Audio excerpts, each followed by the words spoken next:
నమస్కారం ఘంటారావానికి స్వాగతం. ముందుగా ప్రధానాంశాలు. అధికారిక లాంఛనాలతో కాసేపట్లో అజిత్ పవార్ అంతిమ సంస్కారాలు. తుది వీడ్కోలు పలికేందుకు భారీగా తరలివచ్చిన అభిమానులు. భారత్ ప్రపంచానికే ఆశాకిరణంగా మారిందన్న ప్రధాని. అన్ని రంగాల్లో అభివృద్ధి దిశగా దూసుకెళ్తోందని వెల్లడి.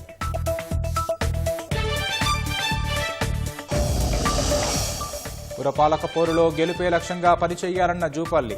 శ్రేణులను సమన్వయం చేసుకుంటూ ముందుకెళ్లాలని నిర్దేశం.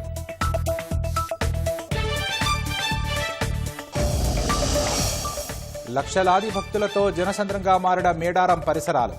జయ జయ ధ్వానాల నడుమ వనదేవతలకు మొక్కులు.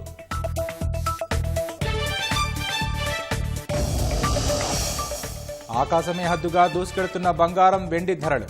1,80,000కు చేరిన 10 గ్రాముల పుత్తడి, 4 లక్షలకు కిలో రజతం.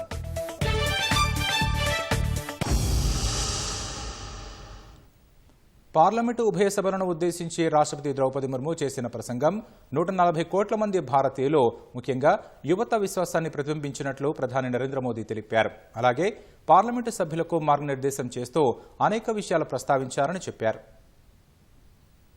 140 करोड़ देशवासियों के पुरुषार्थ का लेखा जोखा था और 140 करोड़ देशवासी और उसमें भी ज्यादातर युवा उनके एस्पिरेशंस को रेखांकित करने का बहुत ही सटीक उद्बोधन सभी सांसदों के लिए कई मार्गदर्शक बातें भी कल आदरणीय राष्ट्रपति जी ने सदन में सबके सामने रखी है. सत्र के प्रारंभ में ही और 2026 के प्रारंभ में ही आदरणीय राष्ट्रपति जी ने सांसदों से जो अपेक्षाएं व्यक्त की हैं, उन्होंने बहुत ही सरल शब्दों में राष्ट्र के मुखिया के रूप में जो भावनाएं व्यक्त की हैं, मुझे पूरा विश्वास है कि सभी माननीय सांसदों ने उसको गंभीरता से लिया ही होगा और ये सत्र अपने आप में बहुत ही महत्वपूर्ण सत्र होता है. ये बजट सत्र है. 21वीं सदी का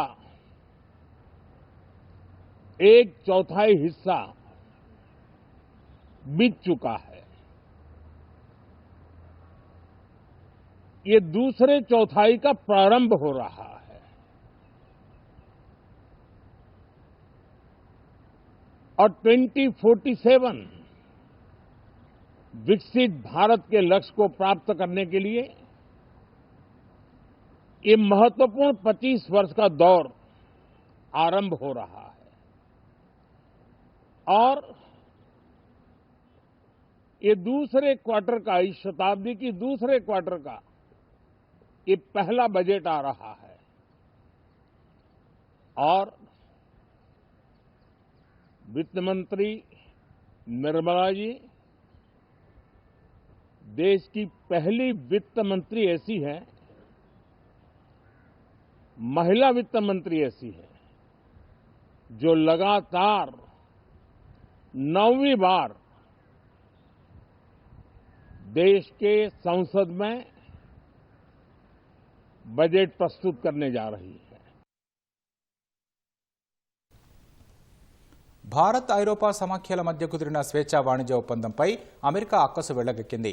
ఉక్రెయిన్లో యుద్ధం కొనసాగుతున్నప్పటికీ వాణిజ్య ప్రయోజనాలకే EU ప్రాధాన్యం ఇచ్చిందని అమెరికా వాణిజ్య శాఖ మంత్రి స్కాట్ బెసెంట్ మండిపడ్డారు.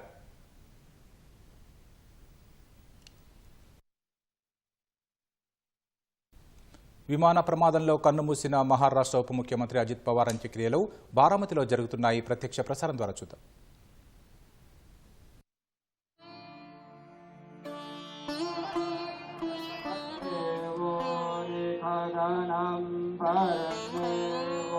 कुणीही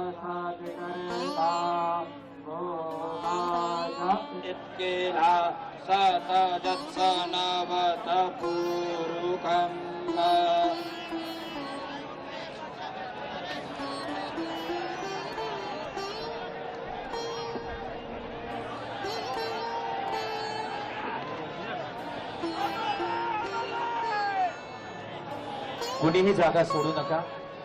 बाणबंधना होईल, शोकशस्त्र होईल.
తాజా అంశాన్ని చూస్తున్నాం. ఫోన్ ట్యాపింగ్ కేసులో మరో కీలక పరిణామం చోటు చేసుకుంది.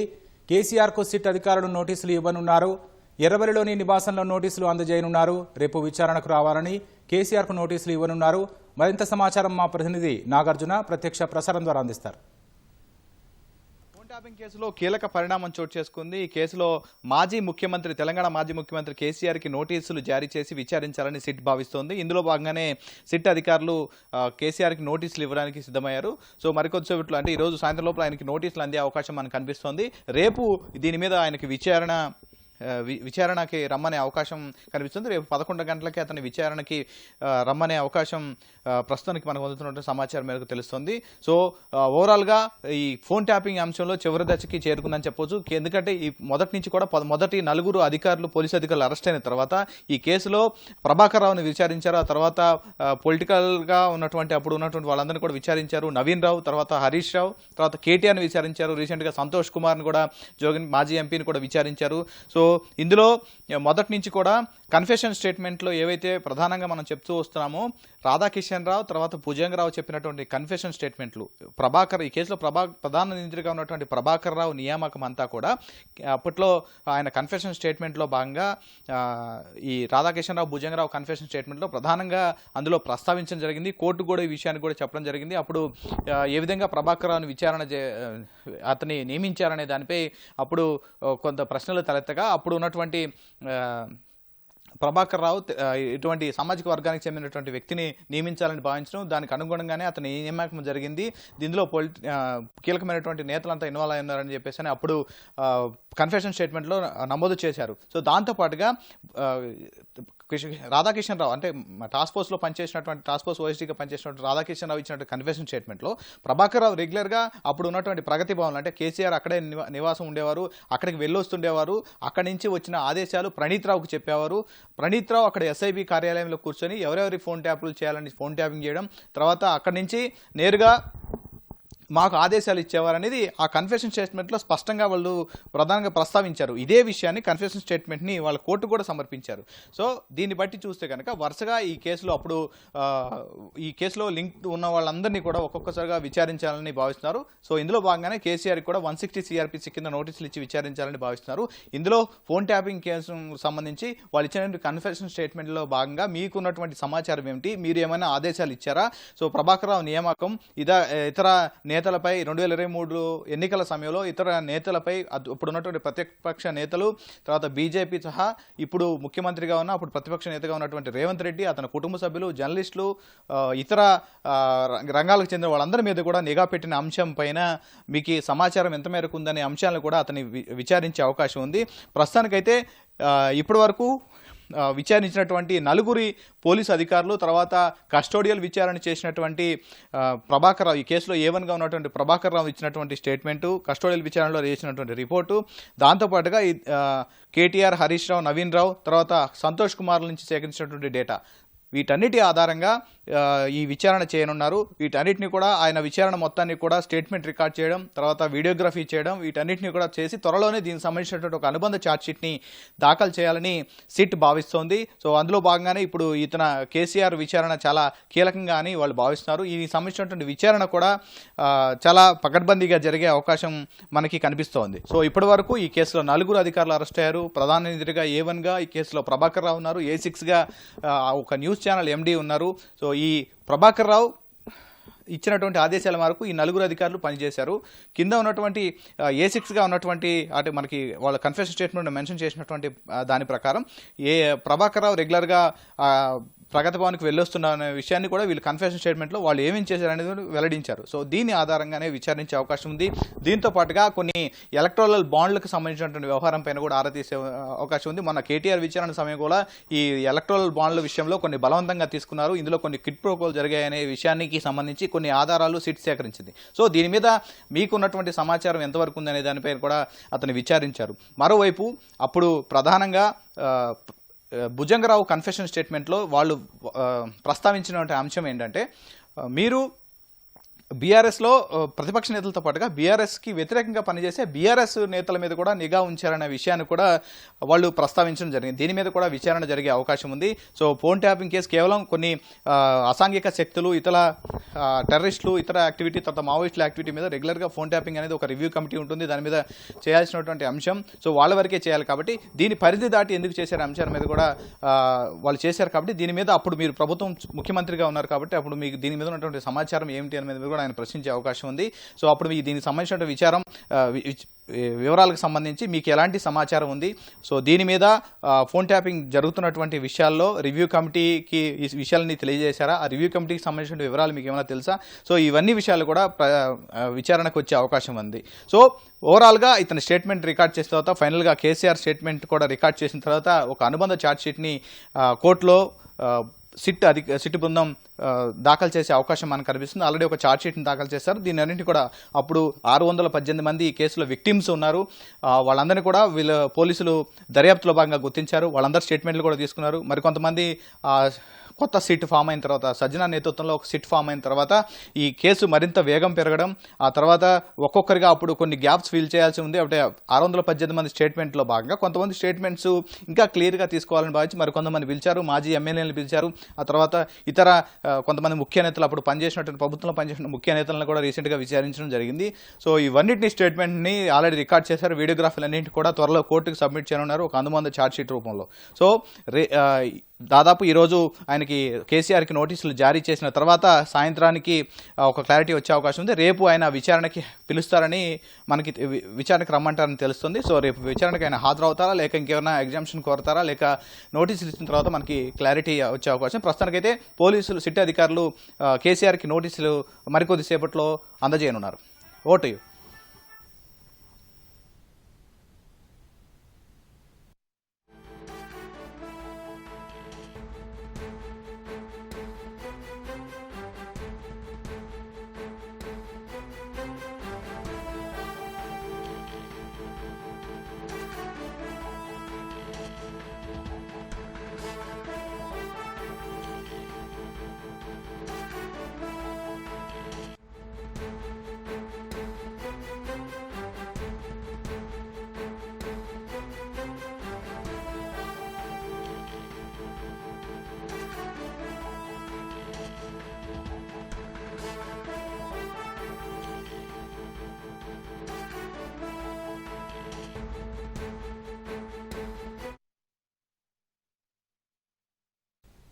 అంతర్జాతీయ మార్కెట్లలో రికార్డు స్థాయి లాభాలు, పెట్టుబడిదారుల నుండి భారీ డిమాండ్ నేపథ్యంలో బంగారం, వెండి ధరలు ఇవాళ జీవితకాల గరిష్ట స్థాయిని నమోదు చేశాయి. ఫ్యూచర్ ట్రేడింగ్లో కిలో వెండి ధర 4 లక్షల రూపాయలు దాటగా 10 గ్రాముల బంగారం ధర 1,80,000 రూపాయలుగా నమోదైంది.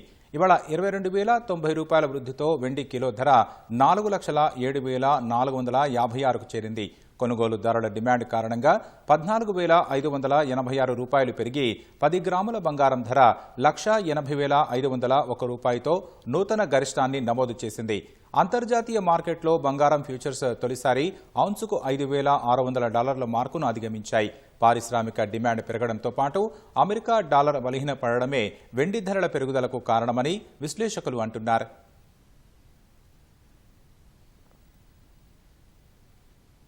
తెలంగాణ రైజింగ్ ద్వారా భారత అభివృద్ధి గాథలో భాగస్వాములు కావాలని హార్వర్డ్ స్కూల్ ఆఫ్ బిజినెస్ విద్యార్థులను ముఖ్యమంత్రి రేవంత్ రెడ్డి కోరారు. అమెరికాలోని కెనడీ స్కూల్లో లీడర్షిప్ కోర్సు చేస్తున్న సీఎం రేవంత్ రెడ్డి భారతీయ విద్యార్థుల ఆహ్వానం మేరకు హార్వర్డ్ స్కూల్ ఆఫ్ బిజినెస్ ను సందర్శించారు.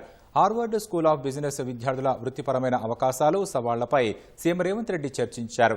తన రాజకీయ, వ్యక్తిగత జీవిత విశేషాలు, విజయాలను పంచుకున్నారు. తెలంగాణ రైజింగ్ విజన్ లక్ష్యాలు, ముఖ్య లక్షణాలను సీఎం వివరించారు. తెలంగాణ నెట్వర్క్లు ప్రతిభను వినియోగించుకోవాలని విద్యార్థులను సీఎం కోరారు. హైదరాబాద్, తెలంగాణ అవకాశాలు, బలాలను ప్రపంచానికి పరిచయం చేసే బ్రాండ్ అంబాసిడర్లుగా వ్యవహరించాలని హార్వర్డ్ స్కూల్ ఆఫ్ బిజినెస్ విద్యార్థులను సీఎం ఆహ్వానించారు. నల్గొండ జిల్లా కట్టంగూరు మండలం ఎర్రసానిగూడెం శివారు ప్రాంతంలో లారీని తప్పించబోయి ఓ ఆర్టీసీ బస్సు డివైడర్ను ఢీకొట్టింది. బస్సులో ప్రయాణికులకు ఎలాంటి గాయాలు కాకపోవడంతో అందరూ ఊపిరి పీల్చుకున్నారు.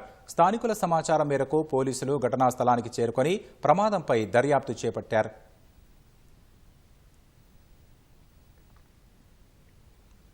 జీర్ణకోశ సంబంధిత వ్యాధులకు చికిత్సలను అందిస్తున్న ఏఐజీ ఆసుపత్రి డైరెక్టర్, ప్రముఖ గ్యాస్ట్రోఎంట్రాలజిస్ట్ డాక్టర్ జీవీ రావుని కేంద్ర ప్రభుత్వం పద్మశ్రీ అవార్డుకు ఎంపిక చేసింది.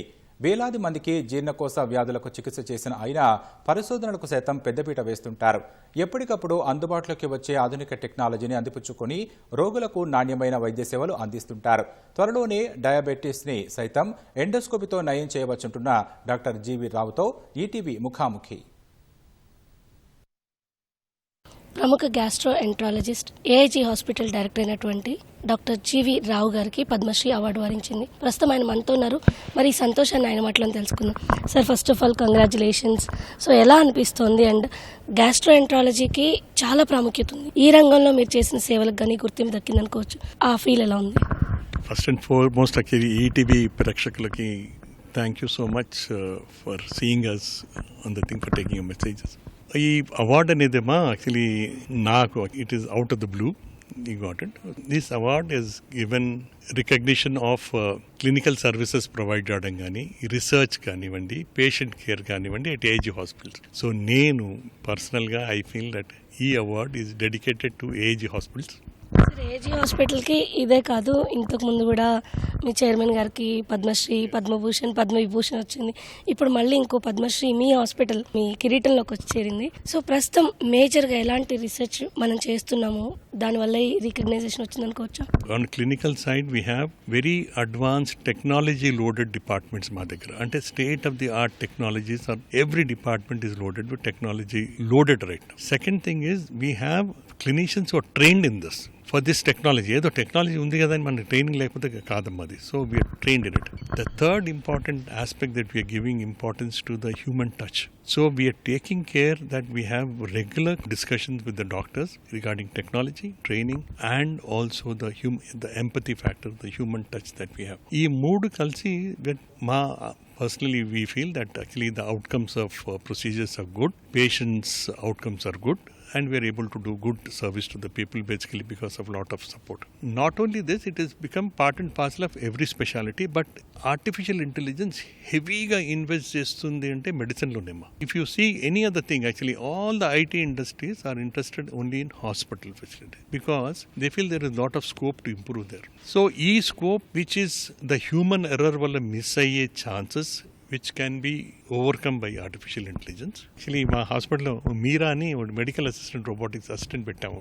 That is answering all these questions. Out పేషెంట్లో కూర్చున్నప్పుడు they talk to Meera. All these question they and we have check the validation. Actually it is giving very good answers.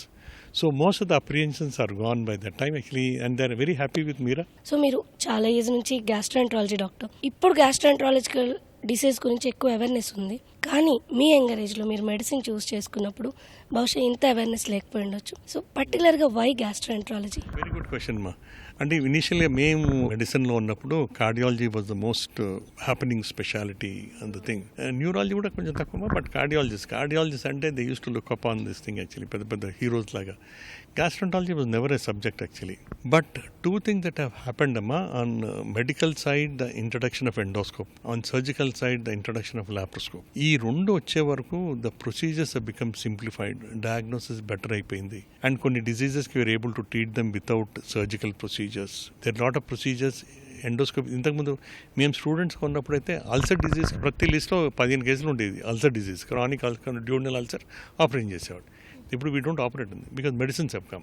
Lot of advances వస్తాయమ్మా ఇంకా గ్యాస్ట్రోఎంట్రాలజీలో. Not only endoscopic surgeries, laparoscopic surgeries, robotic surgeries, artificial intelligence, and some of the diseases maybe will have newer option from endoscope. Like 6 months from now, we very confident that we'll have from endoscopic treatment for diabetes. So it has come from bariatric surgery to now drugs vadutunnaru. Now I think 6 months from now, we keep waiting.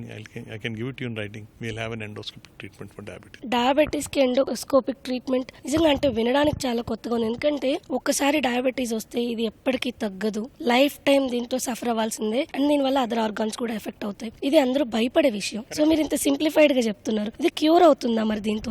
So basically it's under control. Yes, but what I can is initially everybody used to think pancreas is the one which is, but now they identified an area between the pancreas and the intestine that is called the pancreas gut axis.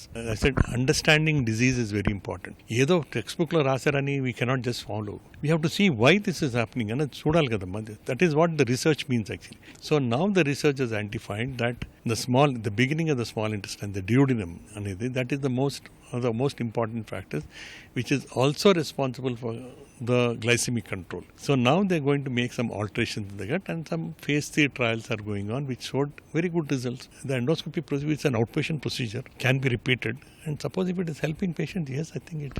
Cardiological disease గురించి, neurological disease గురించి ఎక్కువ వినేవాళ్ళం. కానీ last ఒక 5-6 ఇయర్స్లో ఎక్కువ వింటుంది bowel diseases గురించి, gastro intestinal disease గురించి. ఇంత ఎక్కువగా అంటే ప్రతి ఒక్కరు చెప్తున్నారు మాకు గ్యాస్ట్రిక్ ప్రాబ్లం ఉంది, లేదు సమ్ ఇష్యూ ఉంది. And majority of the people going for that speciality also. దీనికి రీజన్ ఏమై ఉంటుందంటారు? చిన్నవాళ్ళ నుంచి పెద్దవాళ్ళ దాకా కేవలం మనం తీసుకునే ఫుడ్ మాత్రమే గ్యాస్ట్రో ఇంటెస్టైనల్ డిసీజ్కి కారణం అవుతుందా? ఈ మైక్రోబయాటా గురించి మనం మాట్లాడుతున్నాం, అది ఎందుకు తగ్గిపోవడం, పెరగడం, ఇట్లాంటివి ఏంటి కారణాలు? వెరీ గుడ్ క్వశ్చన్ మా. ఇప్పుడు నార్మలీ మనకు అందరికీ all of us have some good microbiome and bad bugs in the intestine. So the balance of that is what is responsible for the thing. Professional దీనివల్ల కానివ్వండి, టైం లేకపోవడం వల్ల కానీ, because of people are not use to cooking కానివ్వండి. It is not an overstatement, but even children అమ్మా ఇప్పుడు they breakfast is from a different place, lunch is from a different place, evening snack is from a different place, and the dinner is from a different place. Now how can the gut cope up with such diverse thing, not only from different this thing and different cuisines? This is making lot of issues with the gut. That is what is responsible for the alteration in gut microbiota, the good bugs and the bad bugs fighting each other, responsible for some gas forming things in the intestine and then getting gastric disturbances. నాకు ఒక్క doubt ఉంటుంది ఎప్పుడు కూడా, ఏంటంటే మనం rice eaters, basically South Indians are rice eaters. కానీ recent టైంలో మనం రైస్కి బదులుగా మిల్లెట్స్ తింటున్నాం. మిల్లెట్స్కి బదులుగా లైక్ ఇప్పుడు వీటికి వెళ్ళే వాళ్ళు, జిమ్కి వెళ్ళే వాళ్ళు ప్రోటీన్ ఎక్కువ తింటారు. సో అసలు కార్బ్స్ కట్ చేయమని చెప్తారు, షుగర్స్ కట్ చేయమని చెప్తారు. నిజంగా ఈ మిల్లెట్ డైట్ కానివ్వండి, కంప్లీట్ ప్రోటీన్ డైట్ కానివ్వండి, మన గట్కి కానీ మన హెల్త్కి కానీ నిజంగా అంత యూజ్ అవుతుందా? Actually, then you have to know whether millet diet suits you or not first. I mean, unless suppose somebody is eating food that we are not tolerating, just stop. Or you want to get actually there are different tests that are done to check whether there's different types of foods he eats or not. I would check just in our microbiome testing. But personally, there is some science to say that some particular foods are good. But again, it's a social media hype of different types of diet that you get, different types of this thing. Some celebrity eats X, Y, Z and everybody wants to follow that. You are not a celebrity, please. Why do you want to follow that diet? Actually, you eat what suits you best. But ultimately what it boils down to is the calories that you're eating. Eat fresh vegetables, fresh fruit which have got high fiber content, high antioxidant content, and take curd, which is a good content for microbiome, in addition to whatever food you like. Actually, you understand, though the quantity could vary because of the calories, Samadhi. So but you have to know actually what's the limit that you can take. Thank you once again మీకు ETV తరపున ప్రత్యేకంగా శుభాకాంక్షలు తెలియజేస్తున్నాను. Thank you. So ఇది మీకు gut సంబంధిత వ్యాధులు వస్తున్నాయంటే దాంట్లో మీరు తీసుకునే ఆహారం కావచ్చు, అదేవిధంగా దాంట్లో వినియోగిస్తున్నటువంటి పదార్థాలు ఏంటి, వాటిపైన ఆధారపడి ఉండే అవకాశం ఉంటుంది. సరైన ఆహారాన్ని సరైన మోతాదులో తీసుకోవడం ద్వారా గట్ ఇష్యూస్ రాకుండా కాపాడుకోవచ్చు అని చెప్తున్నారు డాక్టర్ జీవీ రావు గారు. కెమెరా పర్సన్ శ్రీధర్తో రమ్య, ఈటీవీ న్యూస్, హైదరాబాద్. మేడారం మహాజాతరలో భక్తుల రద్దీ కొనసాగుతోంది. జంపన్న వాగు వద్ద పుణ్య స్నానాలు ఆచరించేందుకు పెద్ద సంఖ్యలో భక్తులు తరలివస్తున్నారు. దీంతో జంపన్న వాగుకు ఇరువైపులా జనసంద్రంగా మారింది. జంపన్న వాగులో స్నానాలు ఆచరించేవారు ప్రమాదాల బారిన పడకుండా రెస్క్యూ టీం నిరంతరం కాపలా కాస్తోంది. జంపన్న వాగు వద్ద తాజా పరిస్థితి, అక్కడ సహాయక చర్యలను మా ప్రతినిధి సతీష్ అందిస్తారు. అమ్మల దర్శనం కోసం గుడారాలు వేసుకుని వేచి చూస్తున్నటువంటి భక్తులు జంపన్న వాగులో స్నానాలు ఆచరిస్తూ అమ్మవారి దర్శనానికి బయలుదేరుతున్నారు. ప్రస్తుతం మనం జంపన్న వాగు వద్ద చూడొచ్చు. నదికి ఇరువైపులా కూడా పెద్ద సంఖ్యలో భక్తులు బార్లు తీరి పుణ్య స్నానాలు ఆచరిస్తూ అమ్మవారి దర్శనం కోసం బయలుదేరుతున్నారు. ప్రస్తుతం జంపన్న వాగు వద్ద రద్దీ చూడొచ్చు. సో గతం కంటే భిన్నంగా ఈసారి జాతరకు మన తెలుగు రాష్ట్రాల నుంచే కాకుండా పొరుగు రాష్ట్రాల నుంచి కూడా పెద్ద సంఖ్యలో భక్తులు తరలి రావడం, మొత్తం కూడా జాతరలో అడుగు వేసే సందు లేదని చెప్పొచ్చు. ప్రతి అంగుళం కూడా భక్తులతో నిండిపోయింది. సమ్మక్క సారలమ్మల నినాదాలతో అమ్మవారి ఆశీస్సుల కోసం కుటుంబ సమేతంగా తరలివచ్చి మొక్కులు చెల్లించుకుంటున్నారు.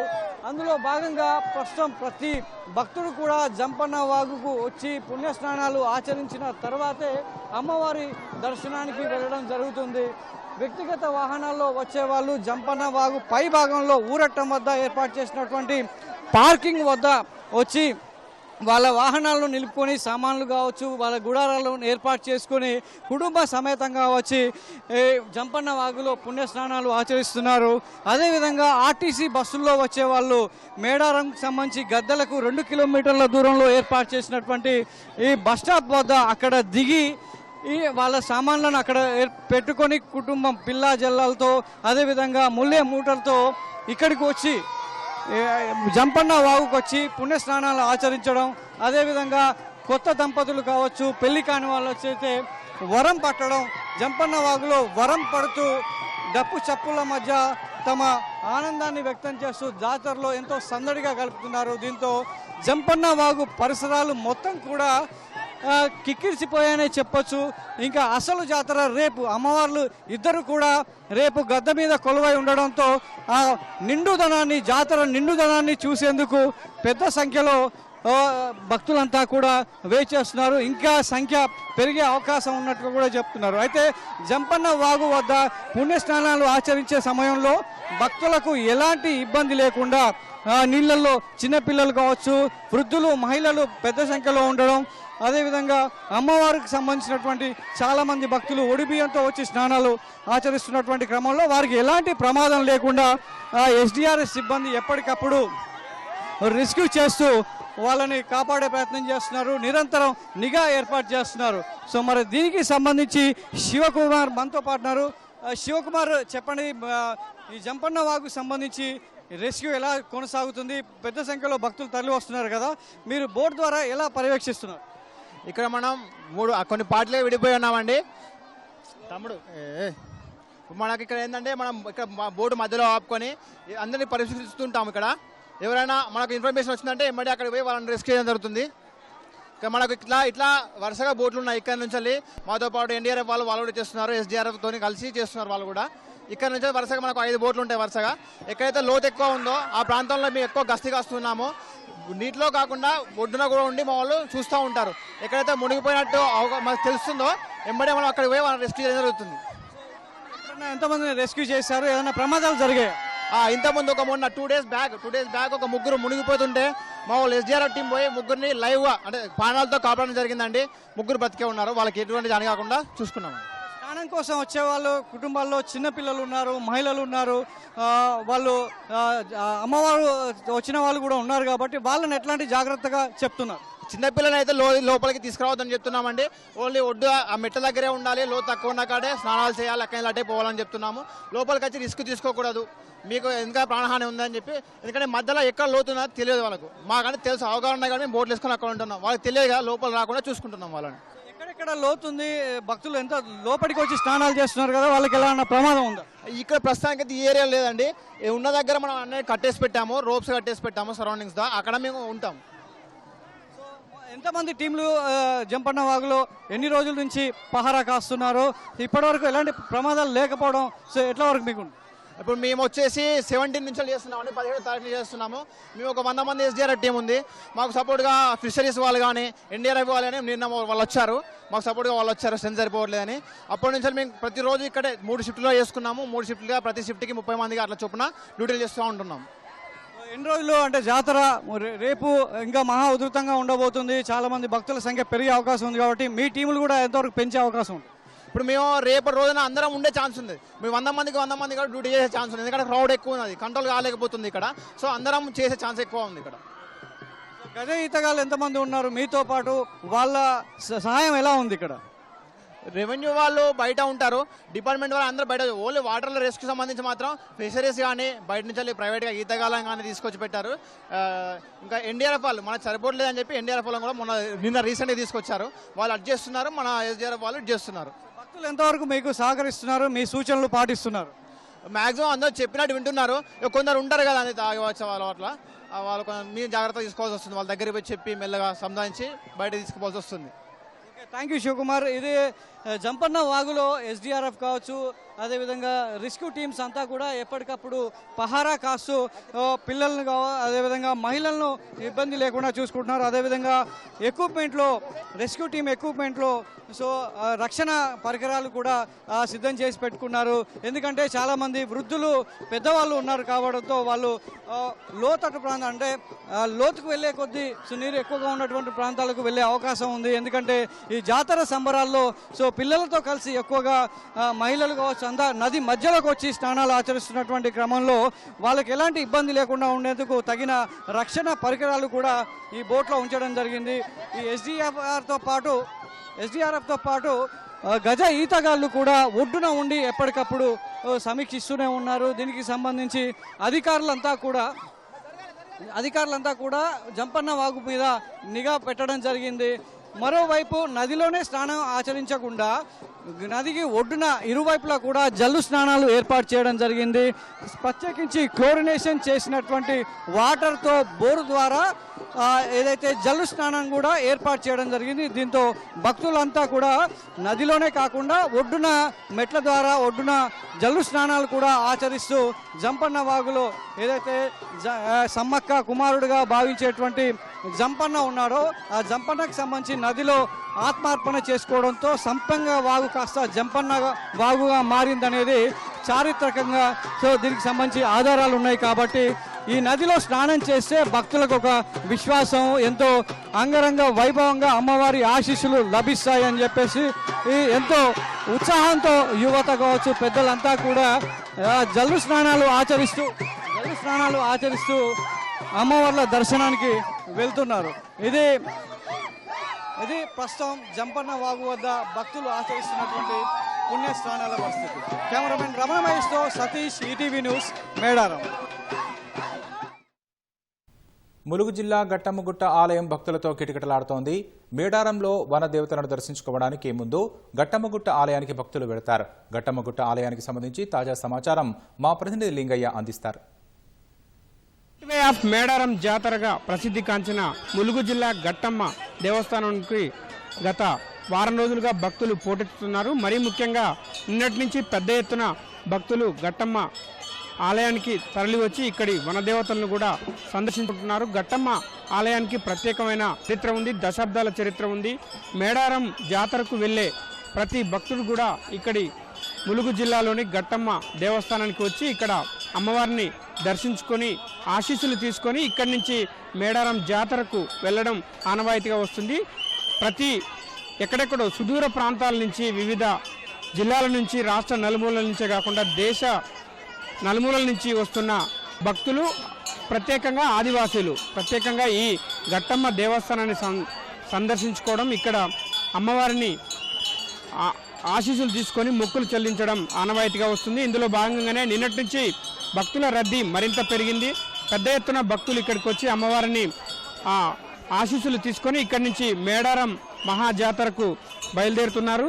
పెద్ద ఎత్తున ఇక్కడ ఏర్పాట్లు కూడా చేశారు. ఒకవైపు మినీ మేడారంగా కూడా ఇది గట్టమ్మ ఆలయం ఖ్యాతిగాంచింది. మేడారం వైపు వెళ్లే భక్తులు ముందుగా ఈ గట్టమ్మకు మొక్కులు చెల్లించుకోవడం దశాబ్దాల ఆనవాయితీగా నిలుస్తుంది. ప్రత్యేకంగా ఈ గట్టమ్మ దేవస్థానంలో ఆదివాసీ నాయకపోడు పూజారులచే పూజలు అందుకోవడం ఇక్కడి అమ్మవారి విశిష్టత. పెద్ద ఎత్తున భక్తులు కూడా తరలి వస్తున్నారు. కొంతమందితో మాట్లాడదాం. ఎక్కడి నుంచి వస్తున్నారు?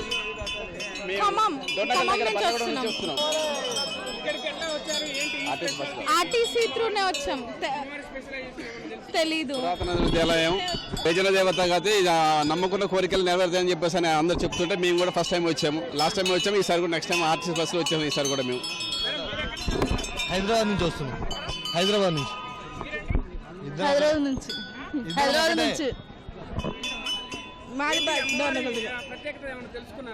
తెలీదండి, ఇదే ఫస్ట్ టైం వచ్చాం.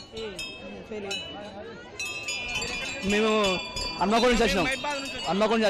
బాగానే ఉన్నది, మంచిగానే ఉన్నది. గట్టమ్మ కాంచెల్లి అక్కడికి వెళ్ళిపోతాం. ఇప్పుడు మేడారం మొదం వచ్చే వెళ్తాం. ఎప్పటికి వచ్చిన వెళ్తాం. ఎప్పటికి ఇక్కడ మొక్కున్నాక అటు వెళ్తాం. ఓకే.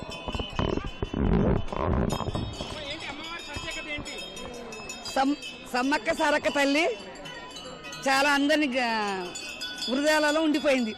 2 ఏళ్ళకి ఒకసారి పండుగ. ఇక్కడ గట్టమ్మ నిలిచింది. వాళ్ళకి ఆడబిడ్డ సమ్మక్క గురించి, సమ్మక్క కార్యం గురించి ఆడబిడ్డ అందరికి ఇక్కడికి వచ్చి ముందు ఇక్కడ దర్శనం చేసుకున్నాకనే మనం అక్కడికి సమ్మక్క కాడికి వెళ్తాం. వరంగల్ బొలికుంట మాది. వరంగల్ జిల్లా మాది బొలికుంట. ఆంచలే వస్తాను. మళ్ళీ ఒక తన్మయత్వంలో ఉన్నారు. మేడారం జాతరకు వెళ్ళి అమ్మవారిని సందర్శించుకునే సమయానికి ముందు ఈ ఘట్టమ్మ ఆలయానికి రావడం, ఇక్కడ మొక్కులు తీర్చుకొని అమ్మవారి ఆశీస్సులు తీసుకోవడం ఆనవాయితీగా వస్తుంది. దీంతో పెద్ద ఎత్తున అధికారులు కూడా ఏర్పాటు చేశారు. ఎందుకంటే రోజుకు వేలాది మంది భక్తులు కూడా ఈ ఘట్టమ్మ ఆలయానికి వస్తుంటారు. ఇక్కడ ఉదయం నుంచే ప్రత్యేకంగా పూజలు కూడా చేస్తున్నారు. ప్రత్యేకంగా ఆదివాసీ నాయకపోడు పూజారులే ఇక్కడ పూజలు చేస్తుండడం ఆనవాయితీగా వస్తుంది. దీంతో ఇక్కడ ప్రత్యేకంగా పార్కింగ్ ఏర్పాటు చేశారు. అదేవిధంగా వైద్య శిబిరాలు, అదేవిధంగా పోలీస్ కంట్రోల్ రూమ్లు కూడా ఏర్పాటు చేసి భక్తులకు ఎటువంటి ఇబ్బందులు లేకుండా చూస్తున్నారు. మరోవైపు ఇక్కడి నుంచి మేడారం మహాజాతర దాదాపు 50 కిలోమీటర్ల దూరంలో ఉంటుంది. ఇక్కడి నుంచి కూడా ప్రత్యేకంగా పార్కింగ్ ఏర్పాటు చేశారు. ఎక్కడ పార్కింగ్ ఇబ్బందులు లేకుండా కూడా అధికార యంత్రాంగం ఏర్పాటు చేస్తున్నారు. వాహనాల కోసం ప్రత్యేకంగా 3-4 కిలోమీటర్లకు ఒక చోట కంట్రోల్ పార్కింగ్ ఏర్పాట్లు కూడా ఏర్పాటు చేశారు. కంట్రోల్ రూమ్లు కూడా ఏర్పాటు చేసి పార్కింగ్కు ఇబ్బందులు లేకుండా చూస్తున్నారు. పెద్ద ఎత్తున భక్తులు తరలి వస్తూ ముందుగా అమ్మవారిని సందర్శించుకొని ఇక్కడ మొక్కులు తీర్చుకొని ఆశీస్సులు తీసుకొని ఇక్కడి నుంచి మేడారం బయలుదేరతారు. మేడారంలో సమ్మక్క కూడా ఆగమనం కాగబోతుంది. ఆ చిలకలగుట్ట నుంచి ఇవాళ సాయంత్రం 4 గంటలకు సమ్మక్క లాంఛనాల మధ్య మంత్రులు, అదేవిధంగా పూజారులు సమ్మక్కను గద్దెలపైకి తీసుకొచ్చే ఆ మహత్వమైన ఘట్టాన్ని కనులారా వీక్షించేందుకు భక్తులు పెద్ద ఎత్తున ఇప్పటికే మేడారం చేరుకుంటున్నారు. మేడారంకు చేరుకునేందుకు ముందుగా ఈ ఘట్టమ్మ తల్లి ఆలయాన్ని సందర్శించి ఇక్కడ అమ్మవారికి మొక్కులు తీర్చుకొని అదేవిధంగా ప్రత్యేకంగా ఆశీస్సులు తీసుకొని వస్తుంట పరిస్థితుల్లో పెద్ద ఎత్తున భక్తజనంతో ఈ అమ్మవారి ఆలయం కూడా కిటకిటలాడుతుంది. ఎక్కడ భక్తులకు ఇబ్బందులు లేకుండా మాత్రం అధికార యంత్రాంగం ఏర్పాటు చేసింది. ఇక్కడ కూడా ప్రత్యేకంగా పార్కింగ్ ఏర్పాటు చేశారు. ట్రాఫిక్ కంట్రోల్ రూమ్లను కూడా ఏర్పాటు చేశారు. అదేవిధంగా వైద్య శిబిరాలను ఏర్పాటు చేశారు. చిన్నపిల్లలు, వృద్ధులు తప్పిపోకుండా ప్రత్యేకంగా కంట్రోల్ రూమ్లు కూడా ఏర్పాటు చేసి ట్రాఫిక్ను ఒకవైపు సమన్వయం చేస్తున్నారు. భక్తులకు ఎటువంటి ఇబ్బందులు లేకుండా కూడా ఏర్పాటు చేస్తున్నారు. మొత్తానికైతే దాదాపు వారం రోజులుగా ఈ ఘట్టమ్మ ఆలయానికి భక్తులు పెద్ద ఎత్తున రాక ఉంటుంది కనిపిస్తుంది. ముఖ్యంగా నిన్నటి నుంచి పెద్ద ఎత్తున భక్తులు వేలాదిగా తరలి వస్తూ ఉదయం నుంచి రాత్రి వరకు కూడా భక్తుల రద్దీ ఇట్లానే కొనసాగుతున్న పరిస్థితి ఉంది. కెమెరామెన్ చందుతో లింగయ్య, ఈటీవీ, ములుగు జిల్లా నుంచి. భక్తుల కోరిన కోర్కెలు తీర్చే కొంగు బంగారం, పేదల తిరుపతిగా పేరుగాంచిన మన్యంకొండ లక్ష్మీ వెంకటేశ్వర స్వామి బ్రహ్మోత్సవాలు వైభవంగా జరుగుతున్నాయి. ఆదివారం ఉత్సవాల్లో ప్రధాన ఘట్టమైన రథోత్సవం కోసం అధికారులు ఏర్పాట్లు పూర్తి చేశారు. లక్షలాదిగా భక్తులు తరలిరానుండడంతో కట్టుదిట్టమైన భద్రతా చర్యలు చేపడుతున్నారు. తీరితే తిరుపతి, తీరకపోతే మన్యంకొండ. తాతల కాలం నుంచి వస్తున్న నానుడి ఇది. తిరుమల తిరుపతి వెంకటేశ్వర స్వామిని దర్శించుకునే స్థోమత లేని భక్తులు మన్యంకొండలో స్వయంభూగా వెలిసిన లక్ష్మీ వెంకటేశ్వర స్వామిని దర్శించుకుంటారు. మన రాష్ట్రం నుంచే కాకుండా ఆంధ్రప్రదేశ్, కర్ణాటక, మహారాష్ట్ర సహా పలు ప్రాంతాల నుంచి భక్తులు వస్తుంటారు. మన్యంకొండ వార్షిక బ్రహ్మోత్సవాలు ఈ నెల 28న ప్రారంభమయ్యాయి. జాతరలో ప్రధాన ఘట్టం రథోత్సవం ఈ నెల 1న జరగనుంది. తేరుకు 1,00,000 మందికి పైగా భక్తులు పాల్గొంటారు. 29న హంసవాహన, 30 సూర్యప్రభ, 31న ప్రభోత్సవం, ఫిబ్రవరి 1వ తేదీన గరుడ వాహన సేవ, రథోత్సవం, 2న అశ్వవాహన సేవ, 3న వసంతోత్సవం, దర్బారు సేవ నిర్వహించనున్నారు. కట్టని గుడి, ఉలిముట్టని స్వామి, తవ్వని కోనేరు, చేయని పాదాలు. ఇది తెలంగాణ తిరుపతి అని అనుకోవచ్చు. ఇది వచ్చే భక్తులు బీద భక్తులు ఉంటారు. బీదల తిరుపతి కూడా అని చెప్తారు. శ్రీ మన్యంకొండ లక్ష్మీ వెంకటేశ్వర బ్రహ్మోత్సవాలు మాఘమాసం దశి మొదలుకొని మాఘ బహుళ విదే వరకు ఉంటుంది. స్వామివారిని వాళ్ళ యొక్క పూర్వం ఉన్నటువంటి గ్రామంలో కోడగర గ్రామం అక్కడ నుంచి స్వామివారిని పల్లెకిలో ఇక్కడ పురవీధిలో తిరుగుకుంటూ మళ్ళీ స్వామివారి సన్నిధికి చేరవేస్తారు. ఆదివారం రథోత్సవం, స్వామివారి రథోత్సవానికి జిల్లా నలుమూల నుంచే కాక ఇతర రాష్ట్రాల నుంచి కూడా లక్షలాది మంది భక్తులు తరలి వస్తారు. అన్ని శాఖల అధికారులు సమన్వయంతో పనిచేస్తూ భక్తులకు కావాల్సిన ఏర్పాట్లు అన్నీ చేస్తున్నారు. పైకి బస్సు సర్వీసులు కానీ అన్ని ఏర్పాట్లు చకచకా సాగుతున్నాయి. రథోత్సవం రోజే 1,00,000 మంది భక్తులు స్వామిని దర్శించుకుంటారు. ఈ మొత్తం బ్రహ్మోత్సవాలలో సుమారు 4 లక్షల భక్తులు స్వామిని దర్శించుకుంటారు. జాతరకొచ్చే భక్తులకు ఇబ్బందులు తలెత్తకుండా అధికారులు మౌలిక సదుపాయాలు కల్పించారు. కొండ కింద వాహనాలకు పార్కింగ్ సౌకర్యం కల్పించారు. భక్తులు కొండపైకి వెళ్లేందుకు ఉచిత బస్సు సౌకర్యం ఏర్పాటు చేశారు. భక్తులకు ఉచిత భోజనం, లడ్డూ ప్రసాదాలు అందించనున్నారు. జాతరలో శాంతి భద్రతలు, ట్రాఫిక్ పర్యవేక్షణ కోసం సీసీటీవీని ఏర్పాటు చేశారు. 60 మంది ఎస్ఐలు, 20 మంది సీఐలు, 3 డీఎస్పీలు, 600 మందికి పైగా పోలీసు సిబ్బందితో భారీ బందోబస్తు చేయనున్నారు. దీనిలో భాగంగా ముఖ్యంగా ఈ మహబూబ్నగర్ పట్టణం నుంచి దేవరగద్ర పోయే దారిలో ట్రాఫిక్ ఎక్కడ జామ్ కాకుండా ప్రతి పాయింట్లో కూడా ట్రాఫిక్ లేస్ పార్టీని, అదేవిధంగా టెంపుల్ దేవస్థానం దగ్గర వచ్చే భక్తులు ఎటువంటి ఇబ్బంది లేకుండా పార్కింగ్లు ఏర్పాటు చేయడం జరుగుతుంది. వాహనదారులు అందరూ కూడా వారి వాహనాలు పార్కింగ్లో పెట్టేసి ఆర్టీసీ బస్సుల్లో మాత్రమే కొండపైకి వెళ్లే విధంగా మేము చేస్తున్నాము. కొండపైకి బస్సులు మాత్రమే పోతే ప్రైవేటు వాహనాలు అనుమతి లేదు. మన్యంకొండ జాతర సందర్భంగా ఉమ్మడి మహబూబ్నగర్ జిల్లాలోని అన్ని డిపోల నుంచి ఆర్టీసీ ప్రత్యేక బస్సులు నడపనుంది.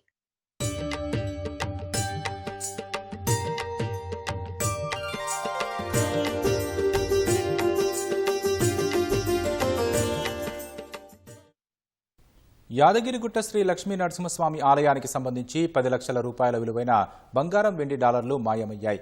ఇటీవల జరిగిన ఆడిట్లో అధికారుల తనిఖీలో ఈ విషయం బయటపడింది. 20 రోజుల క్రితం ఆలయ ఈవోగా భవానీ శంకర్ నియామకమైనా ఇప్పటి వరకు బాధ్యతలు చేపట్టలేదు. పర్యవేక్షణ లోపం వల్లే ఆలయంలో అవకతవకలు జరిగాయని ఆడిట్ అధికారులు అన్నారు. విచారణ అనంతరం పూర్తి వివరాలు వెల్లడిస్తామని చెప్పారు.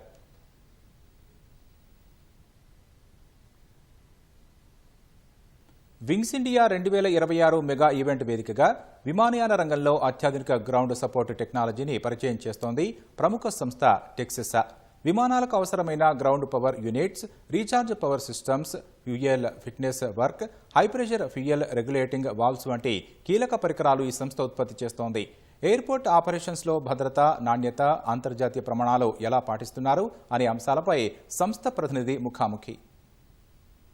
సాధారణంగా మనం విమానాలు ఎగరడం చూస్తుంటాం, కానీ అవి ఎగరడానికి దాంట్లో ఫ్యూయల్ నింపడానికి ఎట్లా ఉంటాయి, దానికి వాడే వస్తువులు ఎలా ఉంటాయి, సో దాన్ని రీఛార్జ్ చేయడానికి ఎలా ఉంటుంది ఏంటి అనే విషయాలు చాలా మందికి తెలియదు. సో ప్రస్తుతం మనం అది తెలుసుకోవడానికి ఇక్కడ ఉండడానికి మనతో పాటు ఈ టెక్సా మేనేజింగ్ నిర్వాహకులు ఉన్నారు, వాళ్ళని అడుగుదాం. సార్, అసలు ఇక్కడ మనం నార్మల్గా మేము చూసుకుంటే విమానం అంటే గాల్లో ఎగరడం, జస్ట్ ఫ్యూయల్ ఉంటుంది అనుకుంటాం. సో బ్యాక్గ్రౌండ్ అసలు ఎట్లా ఉంటుంది, అది ల్యాండ్ అయిపోయిన తర్వాత అసలు ఎట్లా ఉంటుంది? సో బేసికలీ అంటే ఎయిర్పోర్ట్ అనేది ఒక టోటలీ కొత్త ప్రపంచం అండి. ప్లేన్ టేక్ ఆఫ్ అయ్యే దగ్గర నుంచి ల్యాండింగ్ అయ్యేదాకా ప్రతిదీ అనేది చాలా మైన్యూట్ డీటెయిల్స్లో సేఫ్టీ పారామీటర్స్ అన్నీ పాటించి చేయాలి. సో మేము టెక్సా ఇంటర్సిస్ కంపెనీ, నేను మేనేజింగ్ పార్ట్నర్ అండి. మేము airport ground support equipment plus aviation fuelling equipment supply చేస్తాము. సప్లైయే కాకుండా మేము ఇన్స్టాలేషన్, టెస్టింగ్ అండ్ కమిషనింగ్ కూడా చేస్తాము. అండ్ అది అంతా చేసిన తర్వాత మేము ఏఎంసీ కూడా చేస్తాం. ఏఎంసీ అంటే మెయింటెనెన్స్ అండ్ సపోర్ట్ వర్క్స్. ప్రతిదీ ఎయిర్క్రాఫ్ట్ ల్యాండ్ అయిన దగ్గర నుంచి మళ్ళీ ఎయిర్క్రాఫ్ట్ మళ్ళీ గాల్లో ఎగిరేంత వరకు మొత్తము దాన్ని మేము మొత్తం సపోర్ట్ చేసి బ్యాగేజెస్ అన్లోడింగ్, లోడింగ్ చేసేసి మళ్ళీ రీఫ్యూలింగ్ ఎక్విప్మెంట్ అదంతా చేసి పంపిస్తాము. మా ఫోకస్ అనేది ప్రైమరీలీ 4 డిఫరెంట్ ఏరియాస్లో ఉందండి. గేట్ దగ్గర equipment, fuelling infrastructure projects, fuelling equipment మరియు గ్రౌండ్ సపోర్ట్ ఎక్విప్మెంటు. మోస్ట్లీ ఇండియాలో చేస్తున్నాము, బట్ ఆల్సో మేము యూరోపియన్ కొలాబరేషన్ అండ్ యుఎస్ కొలాబరేషన్లో కూడా చేస్తున్నాము. కొంచెం ఎక్విప్మెంట్ అక్కడి నుంచి తీసుకొచ్చి ఇక్కడ కూడా మేము మేక్ ఇన్ ఇండియా, మా గవర్నమెంట్ ఆఫ్ ఇండియా ఇనిషియేటివ్లో, తెలంగాణ గవర్నమెంట్ ఇనిషియేటివ్లో కూడా హైదరాబాద్లో స్పెసిఫికల్లీ జాబ్స్ అనేవి సెక్యూర్ చేయాలి, లోకల్ యూత్కి కూడా ఇదంతా అవేర్నెస్ రావాలని మేము చాలా ప్రయత్నిస్తున్నాము. ఇక్కడ చూసుకుంటే అయితే ఇక్కడ సిడిఆర్ అని ఉంది, ఇక్కడ మీ వెనకాల ఫ్యూయల్ అని చెప్పారు. అసలు ఇవి ఎట్లా వర్క్ అవుతుంది ఒక్కసారి మాకు ఎక్స్ప్లెయిన్ చేస్తారు? సో ఫ్యూల్ అనేది మేము బేసికల్లీ ఏరోప్లేన్కి రీఫ్యూలింగ్ చేయడానికి యూజ్ చేస్తాము. ఏరోప్లేన్ ఎప్పుడైతే మనకు ల్యాండ్ అవుతుందో, గేట్ దగ్గర వస్తుందో, ఏరోప్లేన్లో రీఫ్యూల్ చేయాలి. సో ఈ పిట్టు ద్వారా మనకు ఫ్యూల్ అనేది స్టోరేజ్ ఫెసిలిటీ దగ్గర నుంచి ఈ పిట్ దాకా వస్తుందండి. ఇక్కడ నుంచి మళ్ళీ ఏరోప్లేన్లో పంపిస్తాము. సో ప్రతిసారి ఎయిర్క్రాఫ్ట్ ల్యాండ్ అయిన తర్వాత ఎయిర్క్రాఫ్ట్కి సపోర్ట్ సిస్టమ్స్ చేయాలి, అన్నీ టాప్అప్ చేయాలి. ఎండ్ టు ఎండ్ సొల్యూషన్స్ మేము ప్రొవైడ్ చేస్తాము ఫర్ మోడర్న్ ఎయిర్పోర్ట్స్, కొత్త వచ్చే ఎయిర్పోర్ట్స్లో అండి. సో ఇక్కడ చూసుకుంటే ఇది రీఛార్జ్ చేస్తారు దీనికి అంటారు, అసలు దీన్ని ఎట్లా యూజ్ చేస్తారు? సో ల్యాండ్ అయిన తర్వాత ప్లేన్కి ఫ్యూల్ ఎంత అవసరమో ల్యాండ్ అయిన తర్వాత పవర్ కూడా అంతే అవసరం అండి. పవర్ ఎందుకంటే ల్యాండ్ అయిన తర్వాత ఇంజన్స్ అనేవి రన్ అవ్వవు. సో ఏరోప్లేన్కి పవర్ అనేది ఇవ్వాల్సి వస్తుంది. ఏరోప్లేన్కి పవర్ మేము ఇలాంటి యూనిట్స్ ద్వారా ఇస్తాము. సో ఈ యూనిట్స్ అనేవి ఎయిర్పోర్ట్లో బోర్డింగ్ బ్రిడ్జ్ దగ్గర ఇన్స్టాల్ అవుతాయి. వేరే వేరే కాంబినేషన్స్లో ఇన్స్టాల్ అవుతాయండి. ఓకే, ఏరోప్లేన్ వచ్చేసి code C type of aircraft వచ్చేసి 30 నిమిషాలు వాళ్ళ టర్న్ అరౌండ్ టైం అండి. వాళ్ళకి ఎంత పవర్ కావాలంటే అంత తీసుకుంటారు ఆ టైంలో. సో టిపికల్లీ 30 నిమిషాల నుంచి ఇంటర్నేషనల్ క్యారియర్స్ పెద్ద ఏరోప్లేన్స్ అయితే 1 గంట 50 నిమిషాలు, గంట 2 గంటలు కూడా ఉంటాయి. సో కొన్ని ఏరోప్లేన్స్ ఓవర్ నైట్ కూడా వాళ్ళు స్టే చేస్తారు. ఈ 4 days ఎలా ఉండబోతుంది, ఎట్లా చేయబోతుంది? సో ఇప్పటిదాకా అయితే చాలా బాగా ఉందండి. We are very excited. First half అయితే చాలా మాకు బిజీగా గడిచింది. చాలామంది తెలిసిన వాళ్ళు, చాలామంది మా ఎక్విప్మెంట్ మీద ఇంట్రెస్ట్ ఉన్న వాళ్ళు వచ్చారు. మేమంతా చూపెట్టాము. సో మేము కూడా చాలా ఎదురు చూస్తున్నాము. Very eager. రేపు ఎల్లుండి అలాగే లాస్ట్ డే కూడా చాలా ఇంట్రెస్టింగ్గా ఉండబోతుంది అని అనుకుంటామండి.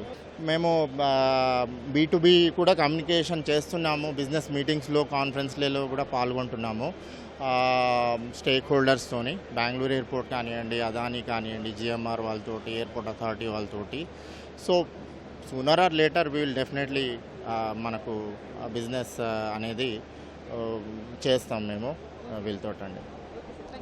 సో మొత్తంగా చూసుకుంటే ఇది ఏవియేషన్ సెక్టార్లో వింగ్స్ ఇండియా అనేది అతిపెద్ద ప్రోగ్రామ్. సో ఇక్కడ B2B సెక్షన్స్ ఇవన్నీ అంటే డెలిగేట్స్తో బిజినెస్ కుదుర్చుకోవడం ఇలాంటి ఎన్నో కార్యక్రమాలు అయితే ఈ 4 days పాటు జరుగుతుంటారు. కెమెరామెన్ ప్రేమ్తో అనుష, ఈటీవీ న్యూస్, హైదరాబాద్. పాఠశాలలో విద్యార్థి దశ పూర్తి చేసుకున్నామంటే మళ్లీ అటుగా చూసే దాఖలాలు దాదాపు వేళ్లపై లెక్కించదగినవే. కానీ ఆ ఇద్దరు అన్నదమ్ములు మాత్రం అలా కాదు. జీవితంలో ఉన్నత స్థాయిలో స్థిరపడి విద్యాబుద్ధులు నేర్పిన బడి రూపురేఖలు మార్చారు. సొంత ఖర్చుతో క్రీడా ప్రాంగణంతో కార్పొరేట్ స్కూళ్లను తలపించేలా జగిత్యాల గ్రామీణ మండలం లక్ష్మీపూర్ ప్రభుత్వ పాఠశాలను తీర్చిదిద్దారు. దాదాపు 96 మంది విద్యార్థులు ఉన్న జగిత్యాల జిల్లా లక్ష్మీపూర్లోని ప్రభుత్వ పాఠశాల ఒకప్పుడు కనీస మౌలిక వసతులకు నోచుకోలేదు. దీంతో పాఠశాల యాజమాన్యం దాతల కోసం ఎదురుచూసింది. బడి పరిస్థితి తెలుసుకున్న యడమల సత్యనారాయణ రెడ్డి, తిరుపతి రెడ్డి సోదరులు వారికి సాయం చేసేందుకు ముందుకు వచ్చారు.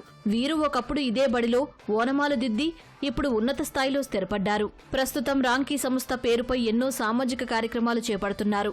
సొంత ఊరి కోసం ఏదైనా చెయ్యాలన్న తపనతో దాదాపు 30 లక్షల రూపాయలతో పాఠశాలను తీర్చిదిద్దారు.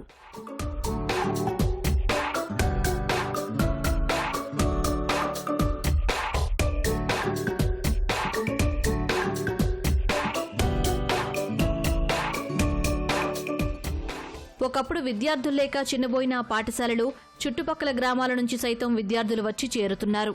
మారిన పాఠశాల స్థితిగతులపై ఉపాధ్యాయులు హర్షం వ్యక్తం చేశారు. చిన్నతనంలో కళకళలాడిన బడిని మళ్లీ అదే విధంగా చూడాలన్న కోరికతోనే తమ వంతుగా సాయం చేస్తున్నట్లు తిరుపతి రెడ్డి తెలిపారు. భవిష్యత్తులోనూ పాఠశాల అభివృద్ధికి మరిన్ని పనులు చేస్తామని పేర్కొన్నారు.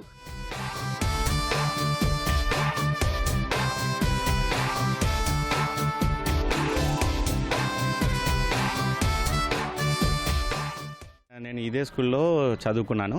సరే, నేనున్నప్పుడు ఈ స్కూల్లో 500 మందికి పైన ఉన్నాము.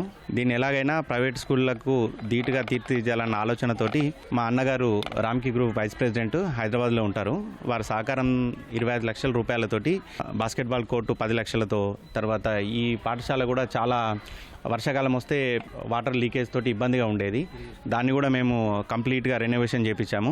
మొత్తం కార్పొరేట్ స్థాయిలో ఈ ప్రభుత్వ పాఠశాల ఉండాలన్న ఆలోచనతోటి ఈ రంగులు కానీ మిగతా కార్యక్రమాలు అన్నీ చేశాము. మేము ఖచ్చితంగా మేము చదువుకున్న రోజుల్లో ఎలాగైతే 500 మంది విద్యార్థులు ఉన్నారో ఆ స్థాయికి తీసుకురావాలన్న ఆలోచనతోటి మేము ముందుకెళ్తున్నాము. శిథిలావస్థకు చేరిన తరగతి గదులను వాటర్ ప్రూఫింగ్గా మార్చారు.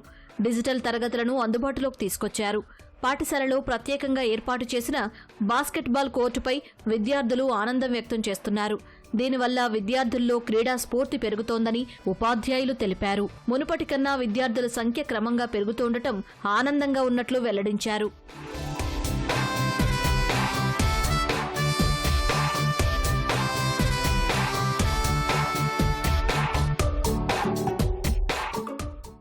తిరుపతి రెడ్డి గారు ఒకరోజు ఇక్కడికి మా పాఠశాలకు వేరే చిన్న పని మీద వస్తే అత్యవసరమైన కొన్ని వసతులు ఉన్నాయి, దానికి సంబంధించిన హెల్ప్ కావాలి అంటే మీరు ఒక 10 days టైం ఇవ్వండి అన్నారు. మా పాఠశాల కొంచెం పురాతన స్థితికి వస్తున్న సమయంలో వాటర్ ప్రూఫ్ కానివ్వండి, కలరింగ్ కానివ్వండి, చిత్రాలను వేయించడం, ఇవన్నీ కూడా తను ముందుండి తను చేయించడం అనేది చాలా సంతోషదాయకం. తమ యొక్క కృషిని ఇంకా ముందు కూడా చాలా సేవలు అందించడానికి ముందుంటామని మాకు హామీ ఇవ్వడం కూడా చాలా సంతోషం. మా పిల్లలందరూ కూడా ప్రతి ఒక్క విద్యార్థి యడమల సత్యనారాయణ రెడ్డి గారు, యడమల తిరుపతి రెడ్డి గారికి రుణపడి ఉంటామని తెలియజేసుకుంటున్నాం సార్. సార్ సమ్మర్ హాలిడేస్లలో కూడా పీటీ మేడం క్యాంపు పెడితే సార్ వేరే స్కూల్లో కూడా మా స్కూల్లో ఆడిర్రు. ప్రైవేట్ స్కూల్ తీరే అనిపిస్తుంది. బాస్కెట్బాల్ కోర్ట్, కలర్స్ మొత్తం మంచిగా ప్రైవేట్ స్కూల్ లాగా అనిపిస్తుంది. చాలా సంతోషంగా ఉన్నాం. మహారాష్ట్రకు చెందిన ఓ ఉపాధ్యాయుడు తన ఇంటిని గ్రంథాలయంగా మార్చారు. ఛత్రపతి సంభాజీనగర్ ప్రాంతానికి చెందిన డాక్టర్ సునీల్ గైక్వాడ్ పోటీ పరీక్షలు రాసేవారికి ఉచితంగా పుస్తకాలు అందిస్తున్నారు. మరాఠవాడ శిక్షణ ప్రసారక మండల పాఠశాల ఉపాధ్యాయునిగా పనిచేస్తున్న సునీల్ గైక్వాడ్ 3,000 పుస్తకాలు, 15,000 డిజిటల్ పీడీఎఫ్లతో ఇంట్లోనే గ్రంథాలయం ఏర్పాటు చేశారు. అందులో ఆంగ్ల సాహిత్యం, చరిత్ర, విజ్ఞాన శాస్త్రం, తత్వశాస్త్రం, పొలిటికల్ సైన్స్, సమాజ శాస్త్రం, కవిత్వంతో పాటు కథల పుస్తకాలు ఉన్నాయి. ప్రముఖుల జీవిత చరిత్రలతో పాటు సెట్, నెట్ వంటి పోటీ పరీక్షలు రాసేవారికి ఉపయోగపడే పుస్తకాలు ఉన్నాయి. యువతలో పుస్తక పఠనంపై ఆసక్తిని పెంచాలనే ఉద్దేశంతో పుస్తకాల సేకరణ మొదలుపెట్టినట్లు సునీల్ గైక్వాడ్ తెలిపారు.